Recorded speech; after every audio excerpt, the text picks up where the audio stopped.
சொல் வராது. ஒரு நிமிஷம், முற்றுமைனா ஒரே சொல்லலாம், ரெண்டு சொல் வராது. ஏதேனும் ஒரு முற்று பெறாத சொல்லின் இறுதியில் 5 ஈ முற்றுமை போடுவோங்க. முற்றுமைனா என்னன்னு சொல்றேன், முற்றுமை போட்டு ஏதேனும் ஒரு முற்று பெறாத சொல்லின் இறுதியில், ஏதேனும் ஒரு முற்று பெறாத சொல்லின் இறுதியில் என்னும் இடைச்சொல் சேர்ந்து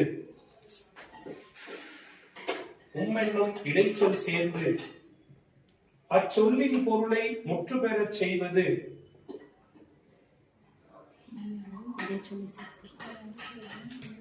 அச்சொல்லின் பொருளை முற்று பெறச் செய்வது. ஏதேனும் ஒரு முற்று பெறாத சொல்லின் இறுதியில் என்னும் இடைச்சொல் சேர்ந்து அச்சொல்லின் பொருளை முற்று பெறச் செய்வது முற்றுமை எனப்படும்.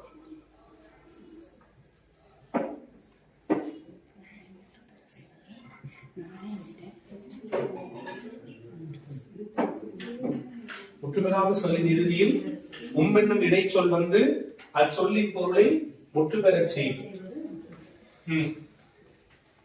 இது என்னது? இது என்னது? சேர்த்தா யாவையும் இருக்கா? அடுத்து கவனிங்க, என்னது? யாரும், ஐந்தும், தேசமும், காலமும், தோழிரண்டும். நான் ஒன்றை மட்டும் தான் பிரிச்சு எழுதிருக்கேன், பிரிச்சு எல்லாத்தையும் அப்படியே எழுதிக்கோங்க. இதை எது கேட்டாலும் ஒற்றுமை. இப்ப இந்த வார்த்தைக்குள்ள இருக்க உண்மை நீக்குங்க. இப்ப தேசம் இருக்கு, தேசம்ன்ற எழுத்துல உண்மை நீக்குங்க, தேசம்.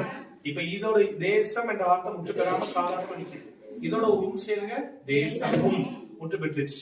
அப்ப அந்த சொல்லுக்குள்ள இருக்க உண்மை நீக்குனா முற்று பெறாம இருக்கும், உண்மை சேர்த்தா முற்று பெற்று நிற்கும். முற்று பெற்று நிக்கிற உண்மை ஒற்றுமை.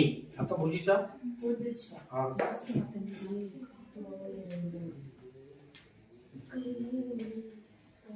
அப்படியே வரிசை எழுதிக்கோங்க. யாவையும், யாரும், தேசமும், காலமும், தோழிரண்டும். புரிஞ்சாச்சா? அடுத்த லாஸ்ட் ஒன் 5 ஈ என்ன சிறப்புண்மை. 5 ஈ நெடில்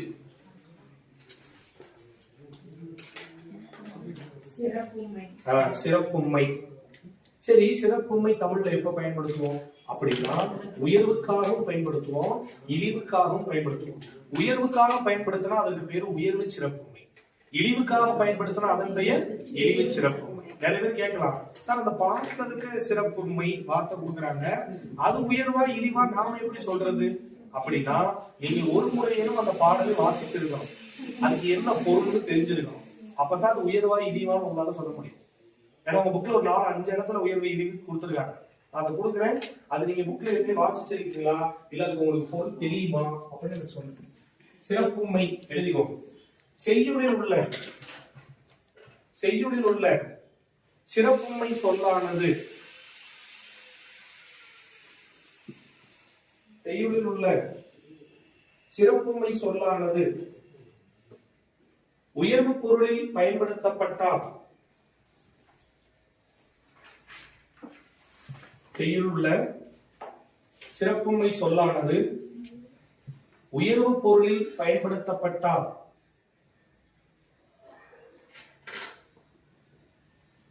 அது உயர்வு சிறப்புண்மை என்றும்,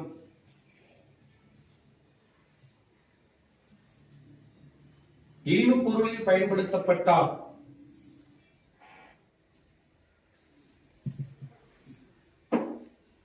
உயர்வு பொருளில் பயன்படுத்தப்பட்டால் அது உயர்வு சிறப்புண்மை என்றும், இழிவு பொருளில் பயன்படுத்தப்பட்டால் அது இழிவு சிறப்புண்மை என்றும் அழைக்கப்படும்.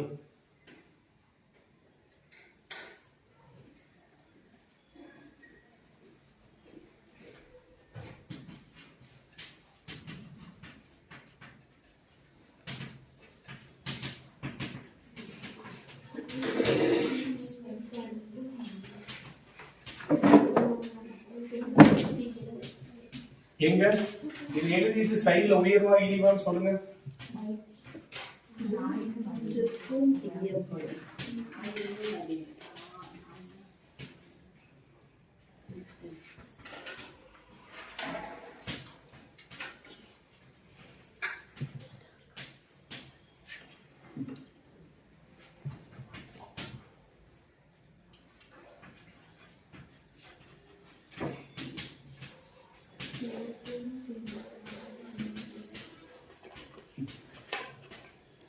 உங்க புக்ல பாட்டு வரியில இருக்குது, எந்தெந்த இடத்துல அண்டல் பண்ணிருக்கோமோ அதுல சிறப்புமை இருக்கு. அது உயர்வா இழிவா சொல்றோம்.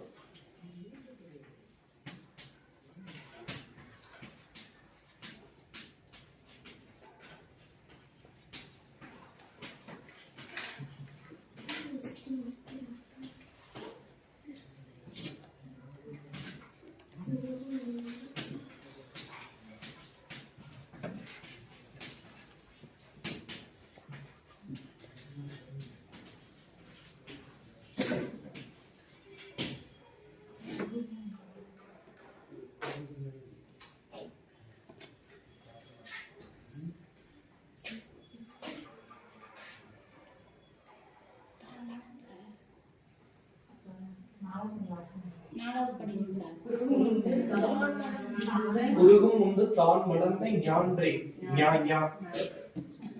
ஞாயிறு எழுதுறீங்களா?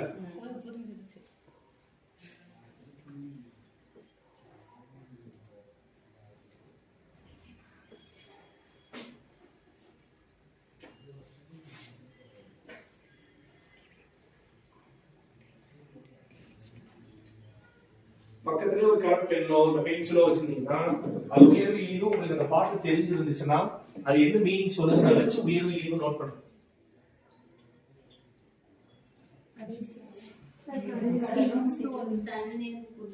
நெடுங்கடலும் தண்ணீர்மை குன்றும்.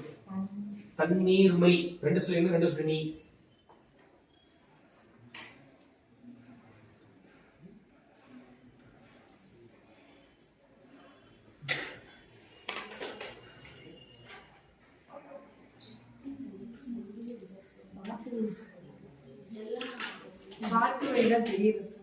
பாட்டு தெரியலையா? புக்ல தான் இருக்கு. பாட்டு படிக்க முடியுமா? தெரியும், மத்ததெல்லாம் தெரியல.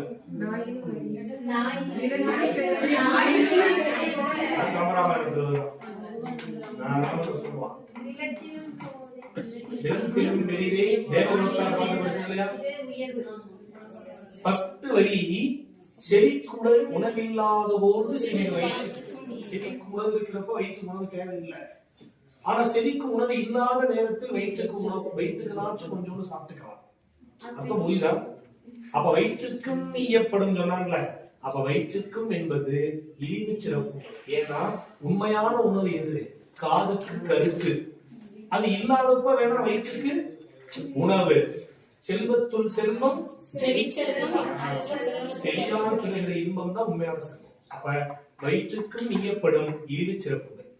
அது சொல்லுங்க, நாயினும் அடி புகழ்பை நாய் நாட்டின் அடிமையானவன் இழிவு சிறப்பு. அடுத்த நிலத்திலும் பெரிது வானிலும் உயர்ந்தான்.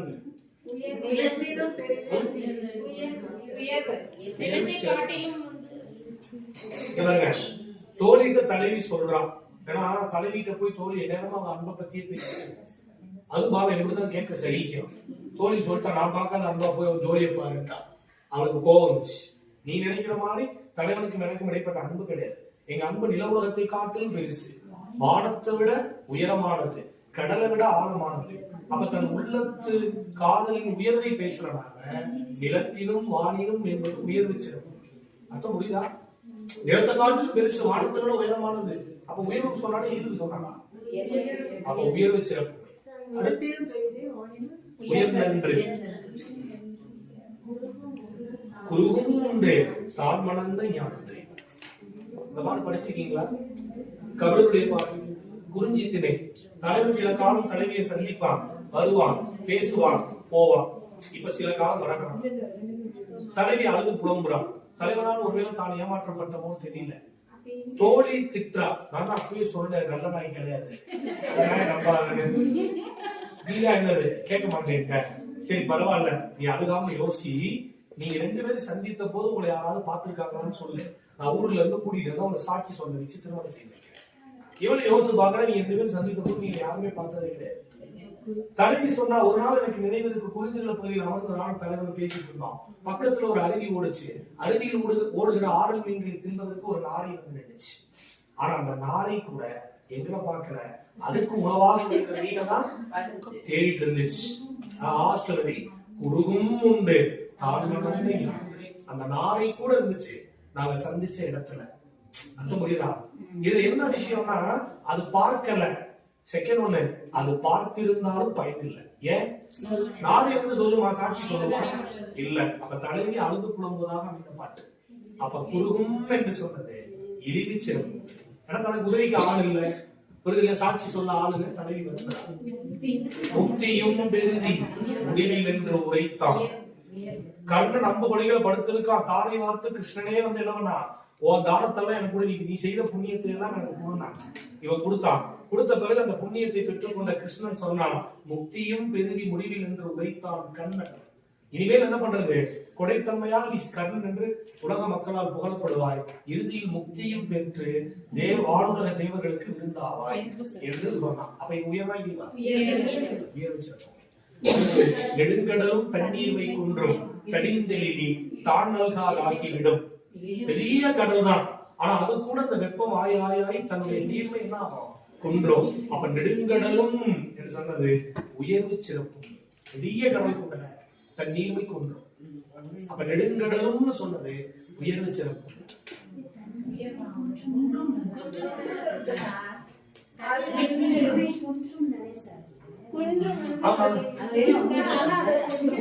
குறையும்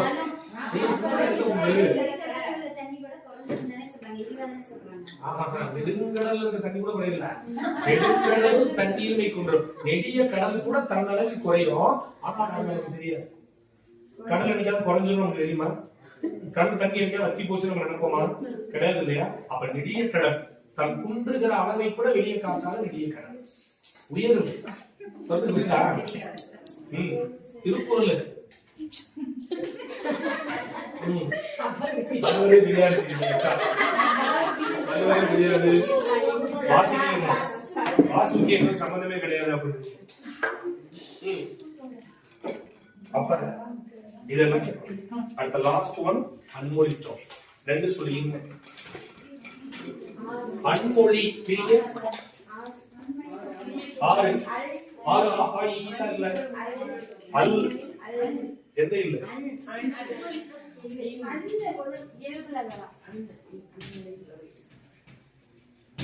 இயல்பலகரமாக பிரியும். கரெக்ட்.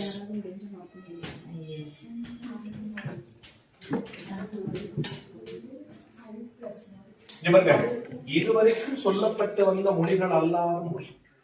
ஓகேவா? அன்மொழி தொகை. இரு சொற்களுக்கு இடையில்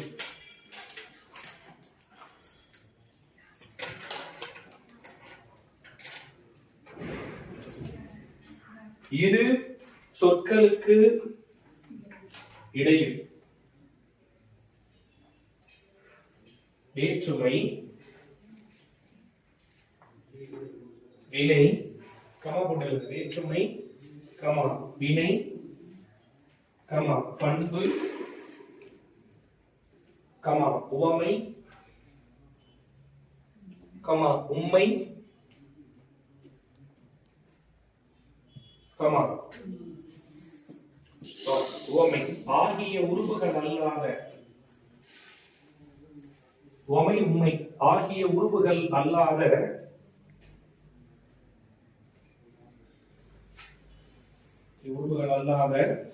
பிற உருபுகள் மறைந்து நின்று பொருள் தருவது.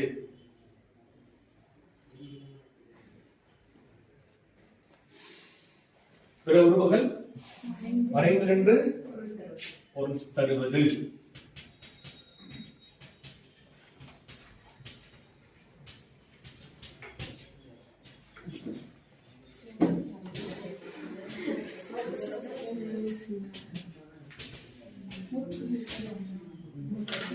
சிவப்பு சட்டை பேசினார், முறுக்கு மீசை வந்தார்.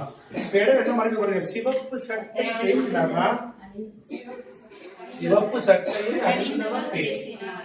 முறுக்கு மீசை வந்தார்னா முறுக்கு மீசையை உடையவர் வந்தார். அப்ப இடையில உடைய அணிந்தவர் என்ற வார்த்தைகள் இருக்கிறனால இது மறைஞ்சிருக்கிற அன்மொழி தொகை. ஓகேவா? புரியுதா? இது போக என்னென்ன தெரிஞ்சுக்கணும்னா, மடப்பிடி, மடக்கொடி, மடமொழி,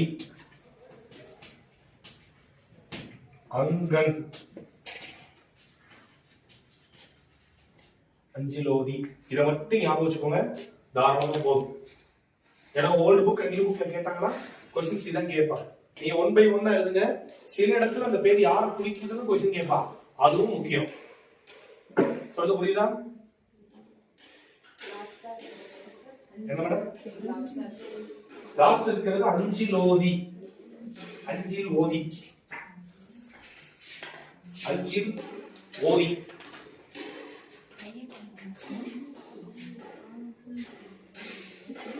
அஞ்சில் ஓதி. ஓதினா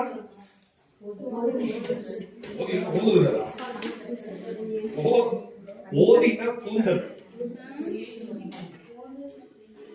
அஞ்சில் ஓதி கருமையான கூந்தல் அது சொல்றான். அஞ்சில் ஓதி அப்படின்னா என்னது? இங்க பாருங்க, அஞ்சில்னா செறிந்த கருமையான, ஓதினா கூந்தல். அஞ்சில் ஓதி அப்படின்னா கருமையான செறிந்த கூந்தல்.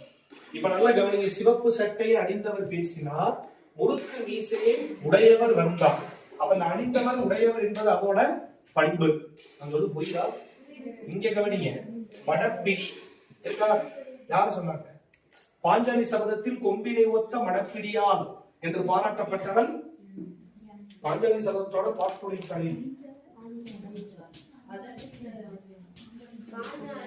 மடப்பிடி இருக்கா? இங்க பாருங்க, மடப்பிடி, பிடினா பெண் யானை, அழகிய இளமையான பெண் யானையை ஒத்த சிறப்பிற்குரியவர். மடக்கொடி இருக்கா? பிராக்கெட்ல கண்ணகி.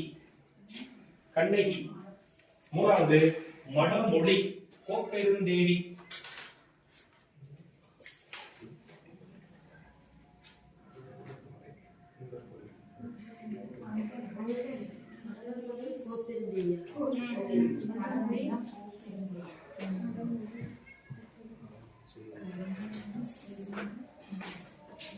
மடமொழினா கோப்பெருந்தேவி என்ன சொன்னா?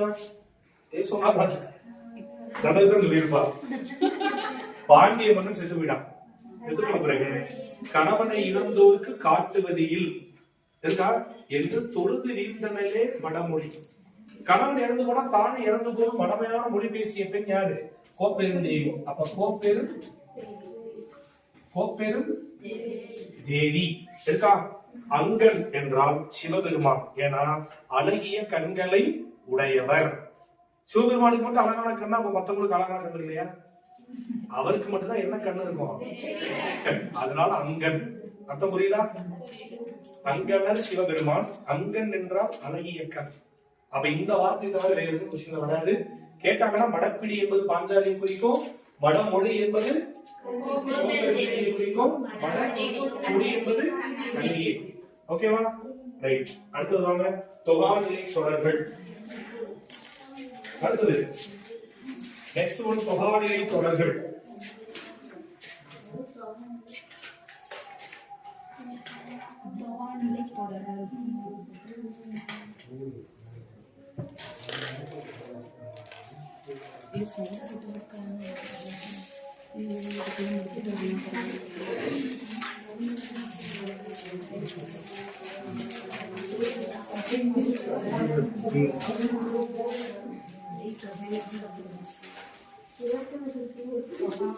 தொகாநிலை தொடர்கள் 9 நமக்கு வேணாம்.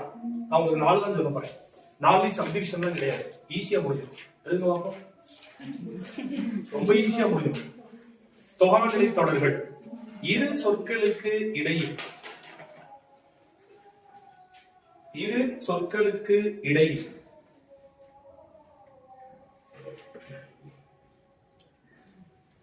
இரு சொற்களுக்கு இடையில் ஏதேனும் உருபுகள்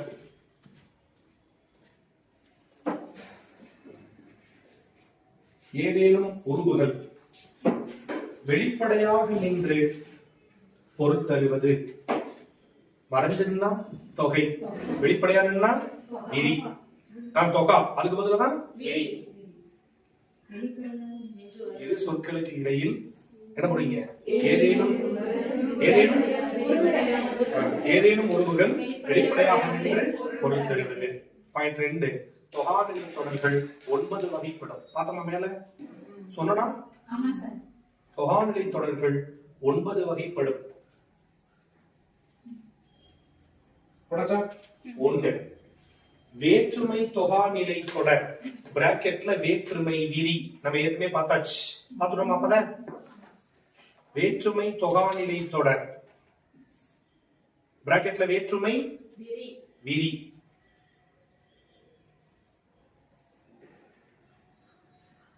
வேற்றுமை விரி.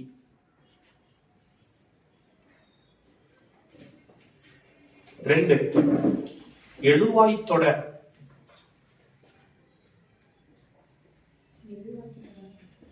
எழுவாய் தொடர். எழுவாய் தொடர். விழித்தொடர். விழி பக்கத்துக்கு வர பொது நகரம். விழித்தல் அழைத்தல் பார்த்தோமா? விழித்தொடர். ஆம்.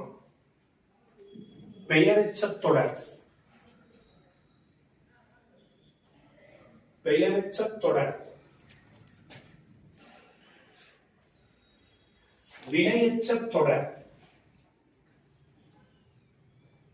வினையெச்சத் தொடர். வினை முற்று தொடர்.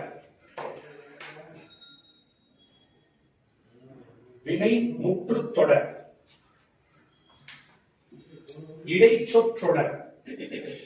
இவங்க இடை சொற்றொடர்னா இடை சொல் தொடர். இடை சொல் தொடர் தான் சேர்த்து எழுதும் போது இடை சொற்றொடர்.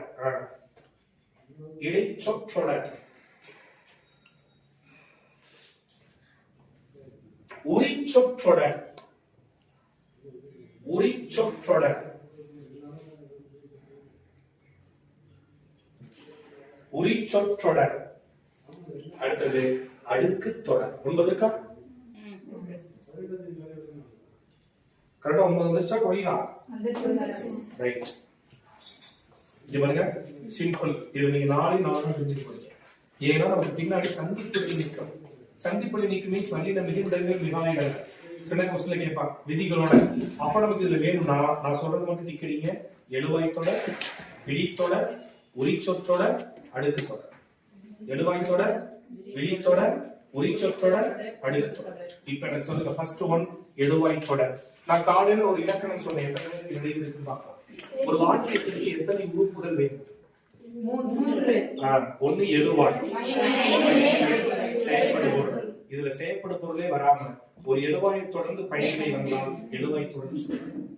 அந்த செயற்படு பொருளுக்கு வேலை கிடையாது. குயவன் பாடலை அடைந்தான்னா குயவன் அடைந்தான். கண்ணன் பாடம் படித்தான்னா மாதவி நடனம் ஆடினான்னா மாதவி ஆடி. நாய் தெருவில் வந்ததுன்னா நாய். பறவை வாடி பறந்ததுன்னா ஏன்னா ஒரு எழுவாய் பிளஸ் பறவை சீக்வல் டு எழுவாய். எழுதிக்கோங்க. கீழே தனியா எழுதுங்க. எழுவாய் தொடர். ஆமா கீழே தனியா எழுதுங்க. எழுவாய் தொடர். ஓர் எழுவாயை தொடர்ந்து ஓர் எழுவாயை தொடர்ந்து பயனிலை வருவது. ஓர் எழுவாயை தொடர்ந்து பயனிலை வருவது எழுவாய் தொடர் எனப்படும். ஓர் எழுவாயை தொடர்ந்து பயனிலை வருவது எழுவாய் தொடர் எனப்படும். ஒரு எழுவாய் தொடர்ந்து பயனிலை வருவது எழுவாய் தொடர் எனப்படும். போடாச்சா? அடுத்த பாயிண்ட் கீழே எழுவாய் பிளஸ் பயனிலை சீக்வல் டு எழுவாய் தொடர். ஃபார்முலா எழுவாய் பிளஸ் பயனிலை. இல்லன்னா இப்படி பண்ணுங்க. எழுவாய் பிளஸ் பயனிலை போட்டு ஒரு பாக்ஸ் போட்டுக்கோங்க. கீழே எக்ஸாம்பிள் எழுதிக்கோங்க. எழுவாய் பிளஸ் பயனிலை பாக்ஸ் போட்டு கீழே எழுவாய் பயனிலை கீழே. கண்ணன் படித்தான். இப்ப கண்ணன் எழுவாய் படித்தான் என்னது? கண்ணன் எழுவாய் படித்தான் என்னது? பயனிலை. கண்ணன் படித்தான். மாதவி ஆடினார். மாதவி ஆடினார். பறவை பறந்தது. குயவன் வடை குயவன் வடைந்தான்.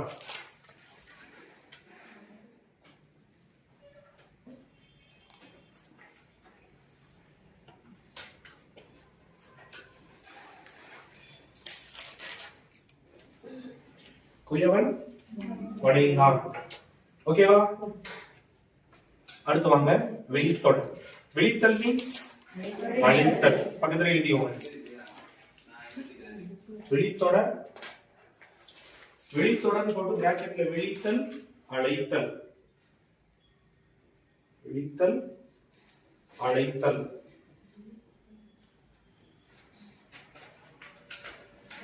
அழைத்தல் பொருளில் வருகின்ற தொடர் விழித்தொடர் எனப்படும்.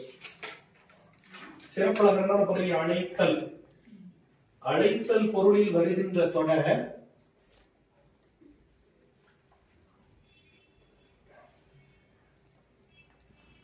அழைத்தல் பொருளில் வருகின்ற தொடர் என்ன சொல்லுவோம்? விழித்தொடர். விழித்தொடர் எனப்படும். ஓகேவா? கண்ணா வா.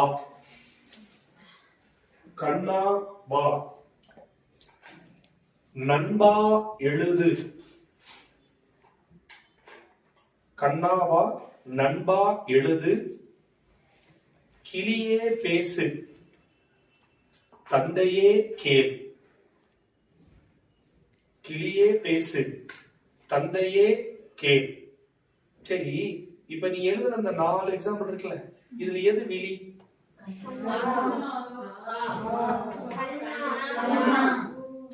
அந்த வா, கேள், எழுது இதெல்லாம் இல்ல. அந்த முதல் வார்த்தை கண்ணா, நண்பா, தந்தையே, கிளியே, அதுதான் விழி. நீங்க எல்லாரும் வான்னு போட்டா தான் விழி. புக்ல எதுக்கு அர்த்தம் நினைச்சுக்கிறேன்? கண்ணாவா, நண்பாவா, தந்தையேவா, அப்படின்னா தான் வா வா வான்னா தான் விழி. ஆக அந்த வார்த்தை தான் விழி. ஓகேவா? புரிஞ்சுச்சா? நெக்ஸ்ட் ஒன் ரொம்ப ரொம்ப முக்கியம். கட்டாயம் கொஸ்டின் வரும். உரிச்சொல். இன்னும் பல பேருக்கு உரிச்சொல்னா என்ன தெரியாது. எங்க சொல்லுக்கு உரிச்சொல் பெயரை குறிக்கும் சொல் பெயர் சொல். செயலை குறிக்கும் சொல் வினைச்சொல். செயலிட வினையாக வினைச்சொல். பெயருக்கு வினைக்கும் இடையில் வந்து பொருள் தரும் சொல் இடைச்சொல். அப்ப உரிச்சொல்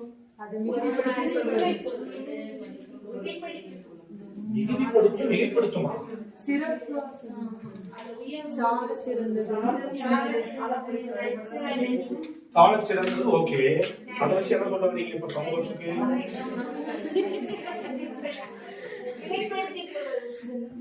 அதாவது நீங்க சொல்றது ஓகே. நீங்க சால, உரு, சவ, நனி, கூர்களி எல்லாமே மிகுதி பொருள்ல வரும். அதனால மிகைப்படுத்தி கூறுற வார்த்தைகள்ல மட்டும் உரிச்சொல் மிகுதி பொருளிலும் வரும். ஆனா மிகுதி பொருள்ல மட்டும்தான் வரும் சொல்லுங்க. முதல்ல எது உரிச்சொல்னு தெரிஞ்சா அதை தொடர்ந்து வருகிற சொல் உரிச்சொல்னு சொன்னா. ஏன் இதை உரிச்சொல்னு சொன்னாங்க? இதை பேச்சு வழக்கத்திலோ நடைமுறை வழக்கத்திலோ பயன்படுத்த முடியாது, பயன்படுத்தவும் கூடாது. நீங்க எங்கேயாவது பயன்படுத்த சால, ஒரு, தவ, நனி, கூர், களி, கடி, தவ, நாம, வை, வல்கு, மல்லல், மல்லலம், நளிர் இதெல்லாம் பயன்படுத்துறோமா? இதெல்லாம் உரிச்சொல் தான். புக்ல இருக்கு உரிச்சொல் ஃபுல்லா. எங்கேயா பயன்படுத்துறோமா? வீட்டுக்கு போயிட்டு சாலை ரொம்ப பசிக்கு சாப்பாடு போடுங்கன்னா போடுவாங்க. சாலை பசிக்கு சாப்பாடு போடுங்க அப்படின்னா என்ன தெரியல, அப்படி ஆகி போச்சு. நல்லாதான் இருந்துச்சு. கோடை வெயில் அப்படி இருக்கு. ஆமாண்ண வீட்டுல போய் அப்பாட்ட போயிட்டு இருந்தா அப்பா கூப்பிட்டு சொன்னா சொல்லு, என் வீட்டு மூத்த பையன் வந்தான் அப்படின்னு சொல்லுவேன். யாரோ ஒரு அப்பா கூப்பிட்டு என் வீட்டு தவ புதல்வனி வந்தான், அது தவ புதல்வனா மூத்த பையன் தான் அப்படி சொல்ல முடியுமா? சொல்லுவாங்களா? குடும்பத்தையும் வித்தியாசமா பார்ப்பாங்க. குடும்பமே ஒரு மாதிரி தான் போறாங்க. ஆமா என்ன டாக்டர் போய் ரொம்ப காய்ச்சலா இருக்குன்னா நான் ட்ரீட்மெண்ட் பார்ப்பேன். நான் உரிச்சொல் தொடரலாம்னு சொல்லுவேன். அப்ப நான் அவர்கிட்ட போய் உருப்பிணியா இருக்கு, உருப்பிணியா காய்ச்சலா, நீ உருப்பிணியா இருக்கு அப்படின்னா அது பாரு வித்தியாசமான டிசீஸ் சிகிச்சை காட்டுங்க. நார்மலா இத பேச்சு வழக்கத்துல பயன்படுத்த கூடாது. நல்லா கவனிங்க, செய்யுள்ள மட்டும் பயன்படுத்த. இந்த வார்த்தை எல்லாம் சால சிறந்தது, தவ பெரிது, நனி பேதை, நனி இகக்கும், கடி காவல், மாநகர், மாஞாலம், மாமணி, மாமயிலை, பயன்படுத்துறோம். நாமவேல், வைவால், நளிர்கடல், இதெல்லாம் புக்ல இருக்கு. புரியுது இல்லையா? இப்ப நான் உங்களுக்கு சொல்ற எது உரிச்சொல்னு தெரிஞ்சா அதை வச்சு உரிச்சொல் எழுதிடலாமா? உங்க புக்ல இருக்க உரிச்சொல் மட்டும் நான் சொல்றேன். சால, உரு, தப, நனி, கூ, என்னது, களி, கடி, நாம, என்னது, வை, மா, தட, நளிர், மல்கு, மல்லல், மல்லலம்.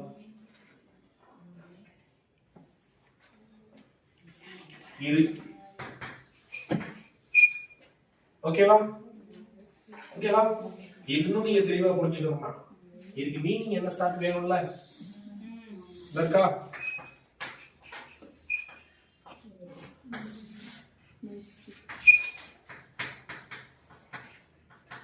இதுக்கு 10 பொருள் இருக்கு. எக்ஸாம்பிள், விரைவு, நறுமணம், பாதுகாப்பு. நாம, வை அப்படின்னா ரெண்டுக்கும் என்ன பொருள்னா கூர்மை.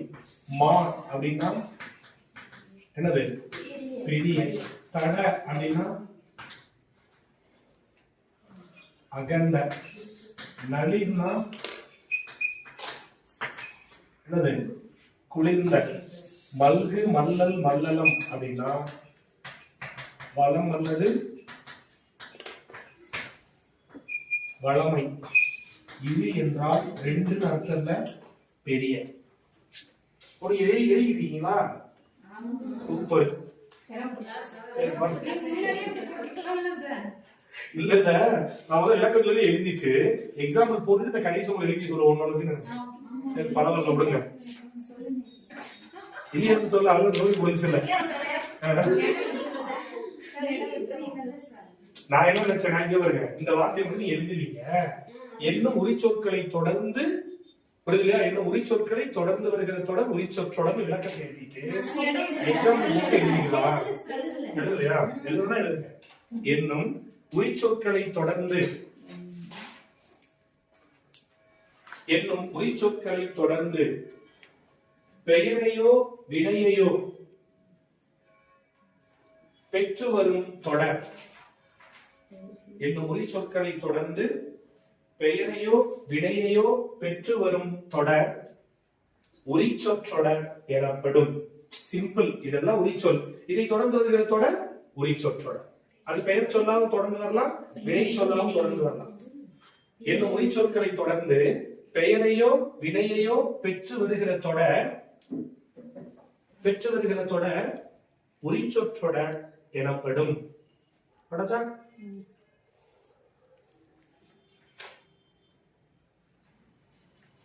போட்டீங்களா? இப்ப கீழே எடுத்துக்காட்டு. சாலச் சிறந்தது. இச்சு வரும். உருவேனில். உருவேனில்னா மிகுதியான வெயில். சாலச் சிறந்தது உருவேனில். உருவேனில் தவப்பெரிது. நனிபேதை. நனிபேதை கூர்வாள். கூர்வாள்னா மிகுதியாக தீட்டப்பட்ட வாள். களிப்பெருங்காதல் மிகுதியான அன்பு. களிப்பெருங்காதல். கடிகமல். கமல் சிறப்பு நகரம். கடிகமல். கடிகமல். கடிநகர். நாமவேல். நாமவேல்னா கூர்மையான வேல். நாமவேல். வைவால். கூர்மையான வாள். வைவால். மாநகர். மாநகர். மாஞாலம். மாஞாலம். தடங்கன், தடங்கன், தடவரை, தடங்கன்னா அகன்ற கண், தடவரைனா அகன்ற மலை. நளிர்கடல், நளிர்ந்த என்ன சொன்னா குளிர்ந்த, அப்ப நளிர்கடல் குளிர்ந்த கடல். மல்கு மதுரை, மல்கு மதுரைனா வளம் நிறைந்த மதுரை. மல்லல் நெடுமதில், மல்லல் நெடுமதில். அடுத்தது மல்லலம் குருத்து. மல்கு மதுரை, மல்லல் நெடுமதில், மல்லலம் குருத்து. படச்சா? இரு நிலம். நீங்க இரு நிலம்னா ரெண்டு நிலம் நினைச்ச கூடாது. என்னது? பெரிய நிலம். உங்க புக்கில் இது எல்லாமே இருக்கும். ஓகேவா? இந்த உரிச்சொல் தான் எல்லாமே மென்ஷன் பண்ணிருப்பான். இதை தொடர்ந்து வர எதுனாலும் உரிச்சொற்றோட தான். மாநிலம் மாநகர் எழுதுனீங்களா? லாஸ்ட் மாமணி மா மயிலை. மாமணி மா மயிலை. மயிலைனா மயிலாப்பூர். மா மயிலை. ஓகேவா? புரியுதா? இப்போ உங்களுக்கு அந்த உரிச்சொல்ல என்னென்ன பொருள் அப்படி தெரியணும்னா கீழே நீங்க தனியா எழுதிட்டாலும் சரி, இந்த மேல டிஃபரெண்ட் கலர் பென் வச்சு நோட் பண்ணிக்கிட்டாலும் சரி. அப்ப அதெல்லாம் உரிச்சொல். அந்த உரிச்சொல்லை எல்லாம் தொடர்ந்து வருகிறதோட உரிச்சொல். இவங்க இப்ப ஒரு உரிச்சொல் இருக்கா? உரு பிணி, உரு பசி, உரு பொருள், உரு வேனில் எல்லாம் உரிச்சொல். மா உரிச்சொல்லா மா நிலம், மா நகர், மா ஞாலம், மாமணி, மா மயிலை, மா மன்னன், மா நாடு உரிச்சொல். எது உரிச்சொல்னு தெரிஞ்சுட்டா அதை தொடர்ந்து வருகிற பெயர் சொல்லோ வினை சொல்லோ உரிச்சொற்றொடராக மாறினோம். ஆப்ஷன் புரியுதா? புரியுதா? அடுத்த லாஸ்ட் ஒன், கடைசி ஒண்ணு என்ன பார்க்கணும்? என்ன பார்க்கணும்? அடுக்கு தொடர். அடுக்கு தொடர் பார்க்கும்போது இரட்டை கிளவியும் சேர்த்து பார்க்கணும். அப்ப ரெண்டு காலம் பிரிங்க. ஒரு பக்கம் அடுக்கு தொடர், ஆப்போசிட் சைடு இரட்டை கிளவி.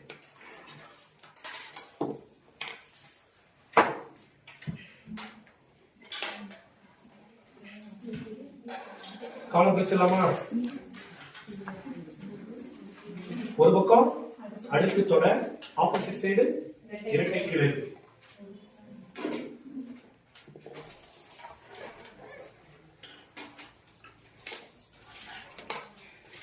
அடுக்கு தொடர், இரட்டை கிளவி.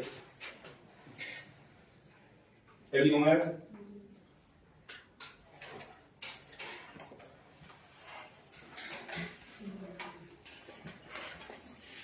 ஃபர்ஸ்ட் அடுக்கு தொடர் பாத்தீங்களா? ஒரே சொல், ஒரே சொல் இரண்டு மூன்று முறைக்கு மேல் அடுக்கி வருவது. அப்ப 2 தடவை 3 தடவை 4 தடவை வருது இல்லையா? ஒரே சொல் இருமுறைக்கு மேற்பட்டு கரெக்ட் தான். 2 3 எதுக்கு சொல்றேன்? ஒரே சொல் இருமுறைக்கு மேற்பட்டு அடுக்கி வருது. 2 3 இருக்கா? அதாவது இருமுறைக்கு மேற்பட்ட 2 3 4 எத்தனை வரலாம்? அப்ப ஒரே சொல் இருமுறைக்கு மேற்பட்டு அடுக்கி வருவது எது? அடுக்கு தொடர். ஓகேவா? ஆப்போசிட்ல இரட்டை கிளவி. ஒரே சொல் இருமுறை மட்டும் அடுக்கி வருவது. ஆமாவா? எனக்கு வேற இரட்டை கிளவி தானே. கிளவினா கிளவி பதம் சொல் அப்படின்னா சொல்லு, சொன்னாலும் பதம்னாலும் கிளவினாலும். ஒரே சொல் இருமுறை மட்டும் அடுக்கி வருது. ஓகேவா? பாயிண்ட் 2 புரியலையா? அடுத்து பாயிண்ட் 2 அடுக்கு தொடர் இருக்கா? பிரித்தால் பொருள் தரும். அடுக்கு தொடர் பிரித்தால் பொருள் தரும். ஆப்போசிட்ல பிரிக்க முடியாது, பிரித்தாலும் பொருள் தர. முதல்ல நீங்க பிரிக்கவே முடியாது. ஒருவேளை வலிந்து பிரித்தால் அது பொருளையும் தராது. சல சல எப்படி பிரிப்பீங்க? சல சல அப்படியா? பொருளே பிரிக்க முடியாது, பிரித்தாலும் பொருள் தராது. இப்ப இந்த 3 பாயிண்ட் எல்லாத்துக்கும் தெரியுமா? சார் இந்த 2 பாயிண்ட் எல்லாத்துக்கும் தெரியுமா? எழுத்து கொஸ்டின் வராது. புரியுதா? கேள்வி எங்க வரும்னா 3வது பாயிண்ட் கொஸ்டின். ஓகேவா? தேர்ட் பாயிண்ட் எழுதுங்க. இங்க பாருங்க, எப்ப நம்ம வாழ்க்கையில அடுக்கு தொடர் யூஸ் பண்ணுவோம்? ஃபாஸ்ட். தமிழ் சொல்றாங்க விரைவு. வேகமா போன வண்டியில உட்காந்து சீக்கிரம் போ போ போ, சீக்கிரம் அங்க போன, சீக்கிரம் வா வா வா. ஏன்? ஃபாஸ்ட். கோபம் வந்துச்சு, வெகுளி. சொன்ன வார்த்தையை திரும்ப திரும்ப சொல்றோம், ரிப்பீட் பண்ணுவோம். கோபம் வந்தா அப்ப ஒண்ணு ஃபாஸ்ட், விரைவு, வெகுளி, அச்சம், அழுகை, வியப்பு. இதுக்கு எல்லாத்துக்கும் சொன்ன வார்த்தையை நம்ம திரும்ப திரும்ப ரிப்பீட் பண்ணுவோம். அச்சம் வந்தா ஆட்டோமேட்டிக்கா அடுக்கு தொடரும். பாம்பு வந்துருச்சு, ஒரு பாம்பு மட்டும் பேசாம இருக்குமா? பாம்பு பாம்பு பாம்புமா. எங்கேயோ தீ பிடிச்சிச்சு, தீ தீ தீ. எது? ஆட்டோமேட்டிக்கா அடுக்கு தொடரும். அப்ப எழுதிக்கோங்க பாயிண்ட் 3. விரைவு, அச்சம், வெகுளி, வியப்பு. விரைவு, அச்சம், வெகுளி, வியப்பு ஆகிய பொருள்களில் வரும். எது? கண்டிப்பா இந்த क्वेश्चन தான் கேட்பான். ஓகேவா? ஆப்போசிட்ல இரட்டை கிளை இருக்கா? இசை கமா பண்பு கமா குறிப்பு. இசை பண்பு குறிப்பு ஆகிய பொருளில் வினைக்கு அடைமொழியாக குறிப்பு பொருளில் வரும். ஆகிய பொருளின் வினைக்கு அடைமொழியாக வினைக்கு அடைமொழியாக குறிப்பு பொருளில் வரும். அந்த வினைக்கு அடைமொழியாக குறிப்பு பொருள் வரும். அதை மட்டும் இந்த பாக்ஸ் போட்டு ஒரு பிராக்கெட் போட்டுக்கோங்க. ஏன்னா அதை தான் சில நேரம் தனியாவே கேட்பான். இசை பண்பு குறிப்பு கொடுக்காட்டி கூட அந்த இதை வாசிக்க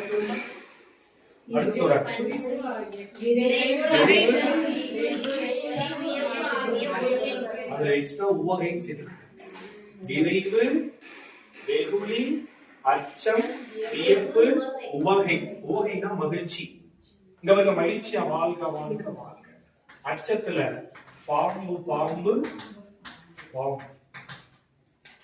நன்று நன்று நன்று. இனிது இனிது இனிதாய். இனிது இனிது இனிதாய். சய சய அப்படின்னா நிறைய சய சயமா எந்த கேள்வி போடுவாங்க? சய சய, ஜெய ஜெய, வெல்க வெல்க. தமிழ்ல ஜெய ஜெயனா, தமிழ்ல சய சய. தி தி தி.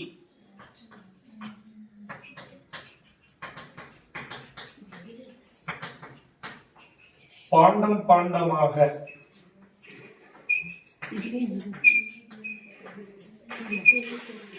ஊன்ற ஊன்ற.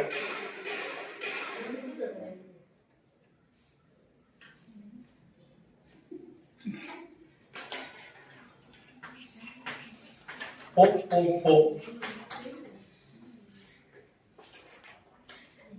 இதெல்லாம் என்னது? அடுக்கு தொடர். இதெல்லாம் சல சல,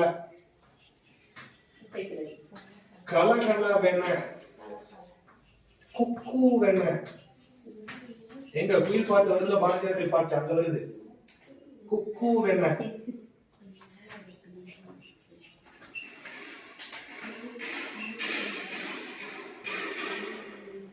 நெரு நெரு.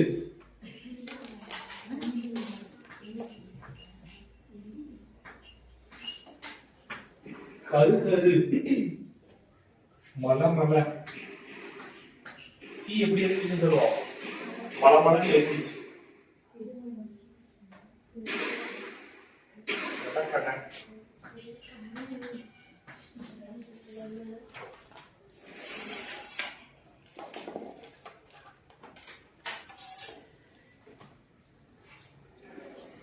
எக்ஸாம்பிள் क्वेश्चन கேட்டாங்க, நீங்க கீழ்கண்டவற்றில் அடுக்கு தொடர் அல்லாதது எது? ஆப்ஷன் ஏ சய சய, ஆப்ஷன் பி பாம்பு பாம்பு, ஆப்ஷன் சி இனிது இனிது, ஆப்ஷன் டி நெரு நெரு. அப்ப ஆன்சர் எது? நெரு நெரு. ஏன்னா நெரு நெரு என்பது இரட்டை கிளவி. ஏன்னா நெருன்னா பல்ல எப்படி கடிச்சா கோவத்துல நெரு நெருன்னு கடிச்சாம்பா. அது நெருன்னா சவுண்ட். முடி எப்படி வளரும்? கருநெருன்னு வளரும். இது ஒரு நிறம், பண்பு. இசை குறிப்பு பண்பு மேல எழுதிருக்கோம் தெரியுதா? நீர் எப்படி ஓடுச்சு அருவியில? சலசலன்னு. சவுண்ட். என்னது? இசை. அப்ப இசை பண்பு குறிப்புல இது வரும். ஓகேவா?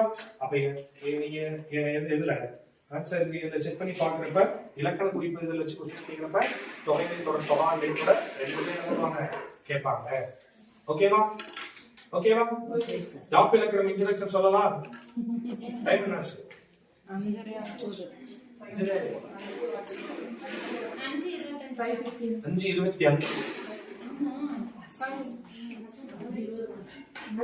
அசைன்மெண்ட் நடத்துகிறேன். நேரசி நிறைய செய்யலாம். இன்னைக்கு எடுத்துட்டோம்னா நாளைக்கு நம்ம அடுத்த இதுக்கு போயிடலாம். அவ்வளவுதான். அதிகரிச்ச 10 நிமிஷம் நடத்துவாங்களே. எழுதுங்களா? டாபிக் நேம் யாப்பு இலக்கணம். இன்னைக்கு நான் பேசிக் சொல்லி கொடுத்து நாளைக்கு படிச்சுட்டு வந்துருக்கீங்க. நாளைக்கு நம்ம வந்தோடனே அடுத்த அசை போட்டு தலை போட்டு தொடை பார்த்து அப்படியே பாவகை பார்த்துட்டோம்னா இலக்கணம் முடிஞ்சிச்சு. புரியுதுலையா? சிம்பிள் லாஜிக், ஈஸியா போட்டோம். யாப்பு இலக்கணம். பாயிண்ட் 1, யாப்பு என்னும் சொல்லின் பொருள் கட்டுதல். கேட்டீங்களா? எக்ஸாம்பிள் அடிக்கடி கேட்பாங்க. கட்டுதல், இணைத்தல், சேர்த்தல் என்னது ஆன்சர் வரும் அப்படின்னா யாப்பு என்றால் கட்டுதல். யாப்பு என்னும் சொல்லின் பொருள் கட்டுதல். செய்யுளை உருவாக்குவதற்கான இலக்கணம் யாப்பிலக்கணம் ஆகும்.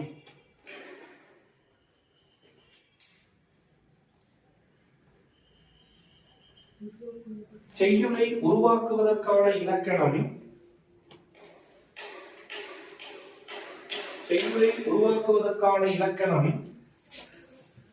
என்ன சொல்லுவோம்? யாப்பிலக்கணம் ஆகும்.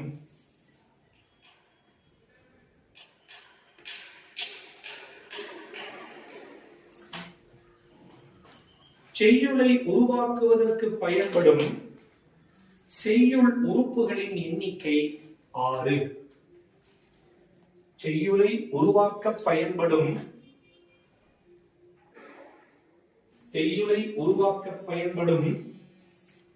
செய்யுள் உறுப்புகளின்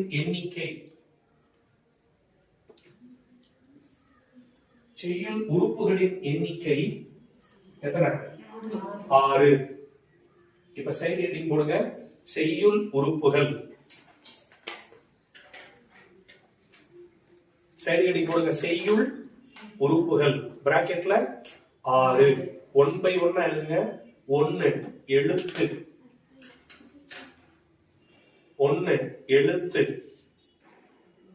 2 அசை, 3 சீர், 4 தலை என்பது பல்லத்துக்கு வர பொதுலகரம் தலை, 5 அடி, 6 தொடை. இப்ப என்ன சொல்லுவாங்க? எழுத்தசை சீர் தலையடி தொடை. கேள்விப்பட்டீங்களா? எழுத்தசை சீர் தலையடி தொடை. அப்ப மொத்தம் எத்தனை உறுப்புகள்? செய்யுள் உறுப்புகள் 6. புரியுது இல்லையா? இதுல ஃபர்ஸ்ட் நம்ம பார்க்க போறது சைடு ஹெட்டிங் எழுத்து. இதுவரைக்கும் எங்க எழுத்து பார்த்தோம்னா இலக்கணத்துல இது யாப்பிலக்கணத்துல உள்ள எழுத்து. நீங்க அங்க எழுத்த பத்தி நிறைய படிச்சோம். இங்க கவனிங்க. யாப்பிலக்கணத்தின்படி எழுத்து 3 வகைப்படும். குறில், நெடில், ஒற்று. அவ்வளவுதான். வேற எதுவும் கேட்க மாட்டா. கேள்வி கேட்டாலும் ஒரே கேள்வி. யாப்பிலக்கணத்தின் அடிப்படையில் எழுத்து எத்தனை வகைப்படும் கேட்டா 3 வகைப்படும். குறிலா, நெடிலா, ஒற்றா. முடிஞ்சிச்சு. எழுத்து இலக்கணம் முடிச்சாச்சு. யாப்பிலக்கணத்துல எழுத்து முடிஞ்சிச்சு. எழுதிக்கோங்க. யாப்பிலக்கணத்தின் அடிப்படையில் எழுத்து 3 வகைப்படும். எழுத்து கீழே விளக்கம் எழுதுங்க. எழுத்தும் ஹெட்டிங் போட்டு யாப்பிலக்கணத்தின் அடிப்படையில் எழுத்து 3 வகைப்படும்.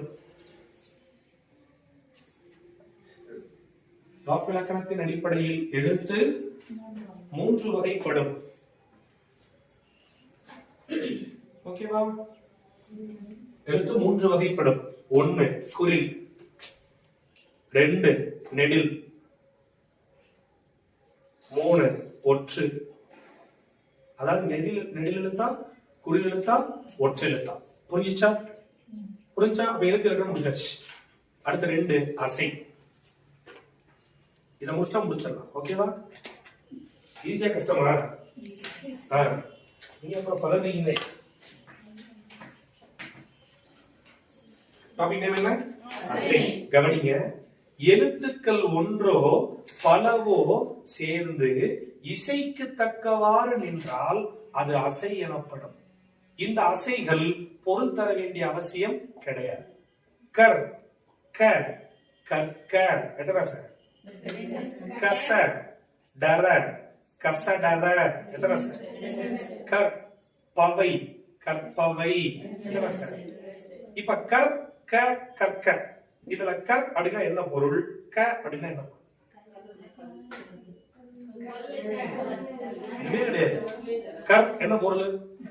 அப்ப எழுத்துக்கள் ஒன்றோ பலவோ சேர்ந்து ஒருவித இசைத்தன்மையை உண்டாக்குனா அது அசை. இந்த அசைகள் பொருள் தர வேண்டிய அவசியம் கிடையாது. இந்த அசை ரெண்டு வகைப்படும். ஒன்னு நேரசை, நிறையசை. கட்டோமா பாயிண்ட்டுக்கு? அசைகள் ஒன்றோ எழுத்துகள் ஒன்றோ பலவோ சேர்ந்து, எழுத்துகள் ஒன்றோ பலவோ சேர்ந்து இசைக்கு தக்கவாறு நின்றால்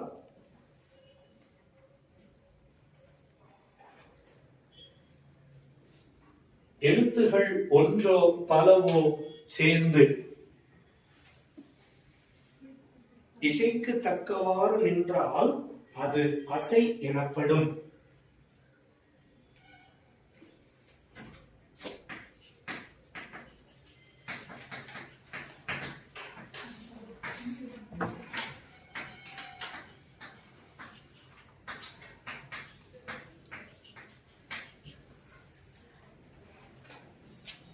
எழுத்துகள் ஒன்றோ பலவோ சேர்ந்து இசைக்கு தக்கவாறு நின்றால் அது அசை எனப்படும். பாயிண்ட் 2.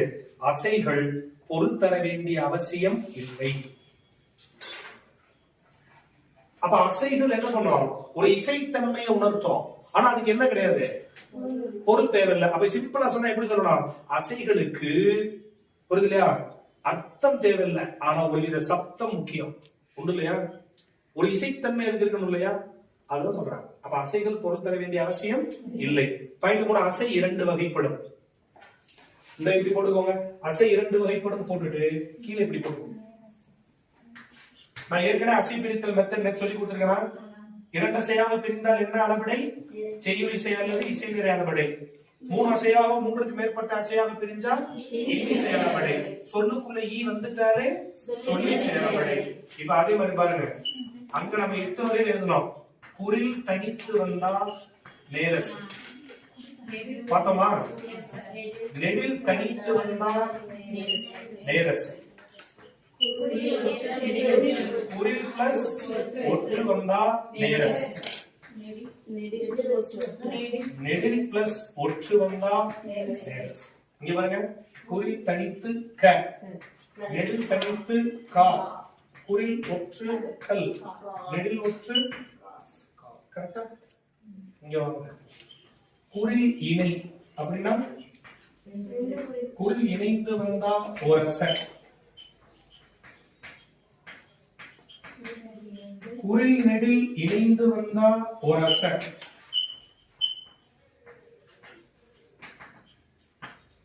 குறில் இணை பிளஸ் ஒற்று வந்தா ஒரு அசை.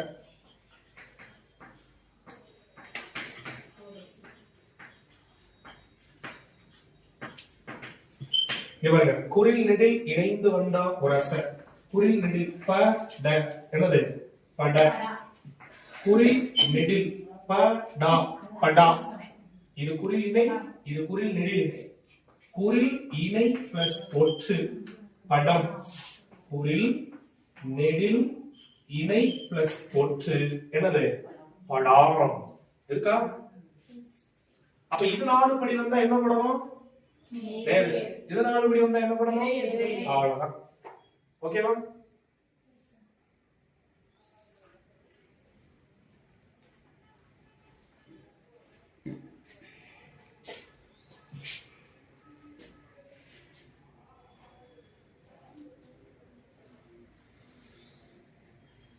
ஏற்கனவே நம்ம 8 வகையில் அசை பிரிக்கலாம் மொத்தமா பார்த்தோம். அதுல முதல் 4 நேரசை, அடுத்த 4 நிறையசை. அவ்வளவுதான். ஈஸியா கஷ்டமா? ஈஸியா கஷ்டமா? ஈஸி. இது புரிஞ்சுக்கிட்டாதான் நாளைக்கு நம்ம சீர் பார்க்க முடியும், தலை பார்க்க முடியும், தொடை பார்க்க முடியும். அது புரியுதா? நாளைக்கு எல்லாரும் அசைச்சீர் வாய்ப்பாடெல்லாம் கண்டுபிடிக்க சொல்லுவோம். சிம்பிள், ஈஸி தான், கஷ்டம் இல்லை. புரிஞ்சுக்கிட்டா. இல்லைன்னா நம்ம மனப்பாடம் பண்ணிக்கிட்டு இருக்கோம் தேவையில்லாம. அழிச்சிடவா? இது அழிச்சிடவா? இந்த பக்கம்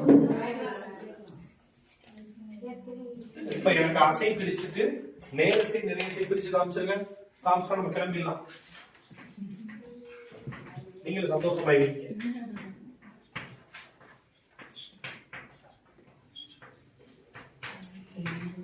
நான் நேரத்தை சொல்லிருக்கேன், எங்க சவுண்ட் முடியுதோ அங்க அசை முடிக்கலாம். டவுட் இருக்குன்னு சொன்னா மட்டும் நாம இந்த ரூல்ஸ் வச்சு பார்த்து அசை பிரிக்குது.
நீடுலகில் நீடுலகில் 2 2 2 நீடுலகில்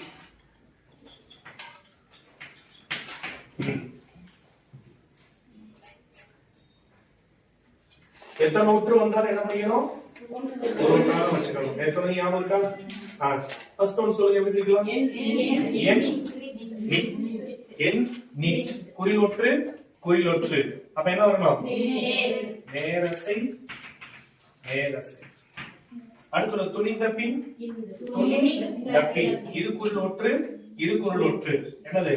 நிறை பிளஸ் நிறை. நீங்க பிரிச்சிருக்கீங்களா? எப்படி பிரிச்சிருக்கீங்க?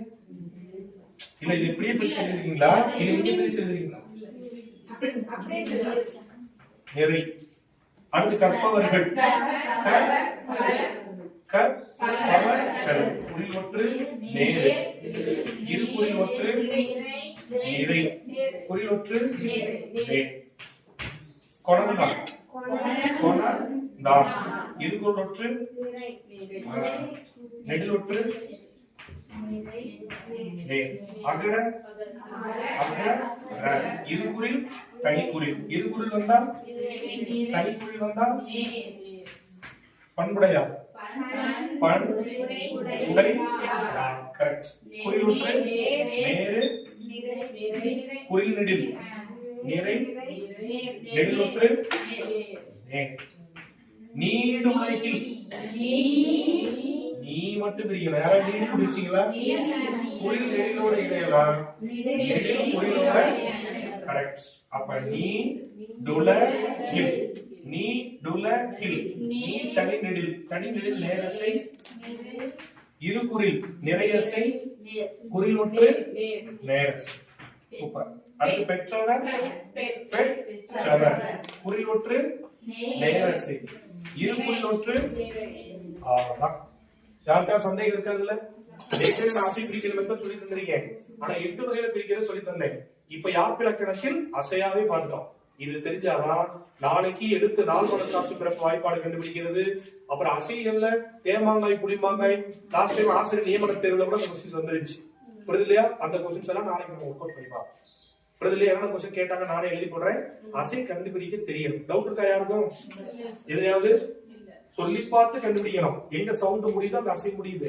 இல்ல சார் எனக்கு கண்டுபிடிக்க தெரியலன்னா கொடுக்கப்பட்ட 8 அசைகளின்படி குறில் தனித்தோ நெடில் தனித்தோ குறிலோட ஒற்றோ நெடிலோட ஒற்றோ வந்தா நேரசை. இருகுறில் இணைந்தோ குறிநெடில் இணைந்தோ இருகுறில் இணைந்து ஒற்றெடுத்தோ குறிநெடில் இணைந்து ஒற்றெடுத்தோ வந்தால் நிரேஸ். ஓகேவா? ஓகேவா? ரைட். நல்லா படிங்க. நாளைக்கு நாம இத தாப்பு இலக்கணத்தை கம்ப்ளீட் பண்ணுவோம். அது போக குட்டி சின்ன சின்ன இலக்கணங்கள் இருக்குல்ல, அதை நம்ம நாளைக்கு பார்க்கலாம். ஓகேவா? அதனால படிக்க ஆரம்பிங்க. 6th 7th புக்ஸ் இயல் வைஸாவும் ப்ரிப்பேர் பண்ண ஆரம்பிங்க. புரியுது இல்லையா? நம்ம நடக்கிறது இதை மட்டும் தான் பார்க்கணும் அப்படிலாம் கிடையாது. அதை தாண்டி சில விஷயங்கள் நம்ம கூடுதலாகவும் என்ன பண்ணணும், படிக்கணும்.